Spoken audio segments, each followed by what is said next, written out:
Hey, this is Dr. Fredrick Peters, the fitness doctor. Thanks for watching.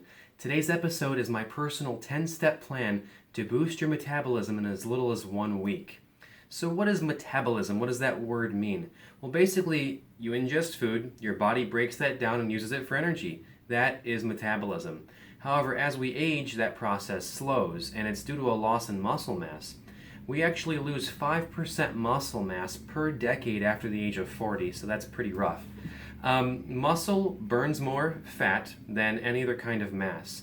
In fact, it's much more metabolically active. It burns about 150% more calories at rest than, let's say, fat mass, for example. So here are my 10 steps. Step 1, start strength training today. Strength training is so important because of that muscle mass issue. And if we increase our lean muscle mass, well, you're going to burn more calories at rest. So it's great that you're doing cardio. Hopefully you're doing cardio, but don't skip the strength training. In addition to increasing muscle mass, you're also going to increase your bone density, which is fantastic as we age. Number 2, you don't know where you're going unless you know where you're at. So calculate your basal metabolic rate. What that means is it's your BMR. Your basal metabolic rate is what you burn at rest due to your lungs pumping and your heart beating and your brain functioning. So that's what you burn at rest. And there's plenty of online calculators to find. Just search for, calculate BMR and it'll give you something to use. But once you've gotten that number, step 3 is subtract 500 calories from that. And that's more of a scientific way to go about it. But if you decrease your daily caloric intake by 500 calories per day, over the course of 7 days, you're going to burn 3,500 calories. There's that math in effect there. 1 pound of mass is equal to 3,500 calories. So you'll lose a pound per week just doing that. However, I never advise people to consume less than 1,200 calories per day unless you're being medically supervised. So if your BMR is, let's say, 1,500, don't eat 1,000 calories. That's not enough. So be your own judge on that. Number 4, drink coffee or even tea for that matter. Caffeine is a stimulant, but there have been decades of research to show the benefit for weight loss because it's a thermogenic substance. And it's more natural than a caffeine pill you'd find in a store. So I don't advocate that. But did you know that if you drink 1 cup of coffee with a meal, you'll actually increase your metabolism burning that meal by 10% more than if you didn't?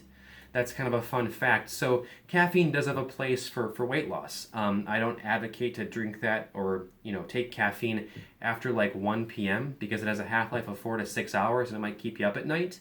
But be that as it may, I would still advise, with breakfast, have that cup of coffee. Number 5, eat smaller and more frequent meals. Eating more frequently boosts your metabolism. I tell folks to eat within 1 hour of waking because you don't want to fast throughout your whole day.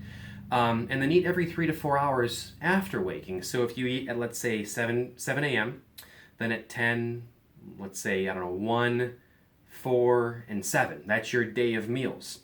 Each meal should be consistent in terms of a complex carb, like a whole grain or a vegetable, a lean protein, some sort of protein source, whether it's plant-based or meat-based, and then also a healthy fat, and that could be olive oil or avocado. And when I say eat small meals, I don't mean like a meal all the time. Your snacks can be meals, and it could be as simple as an apple with peanut butter. I just personally had some dry roasted almonds and an apple. So that's something you want to do because you should eat as soon as you wake up, because if you don't, you're going to go into starvation mode. And what that means is if you fast until, let's say, 1 o'clock with your lunch, and you didn't eat, you ate last night at 6 or 7 o'clock at night, well, you're fasted for 17 hours. As soon as you ingest calories, your body's going to hang on to those calories instead of burning them like it normally would, and it stores it as glycogen. So when you eat when you first wake up, it basically starts that furnace. So don't skip breakfast. Eat more protein. Protein keeps you full longer. And then eat smaller, more frequent meals. Number 6, don't be a grazer. So yes, eat more frequently, but don't sit there and snack all day at work. If you're constantly grazing, you're constantly feeding your system, you're never going to metabolize as efficiently as you're supposed to. So eat, take a few hours, eat, take a few hours, you get it. Number 7, move more. So if you're active, great, that's fantastic. You're working out an hour a day and awesome. But if you aren't seeing results, even though you're still working out, Maybe it's because you're sitting down or laying down or whatever, sleeping the other 23 hours in your day. So if you're sedentary most of your day, get up and move more. It's great if you're going to the gym, but you need more than just that. Number 8, have your medications re-examined.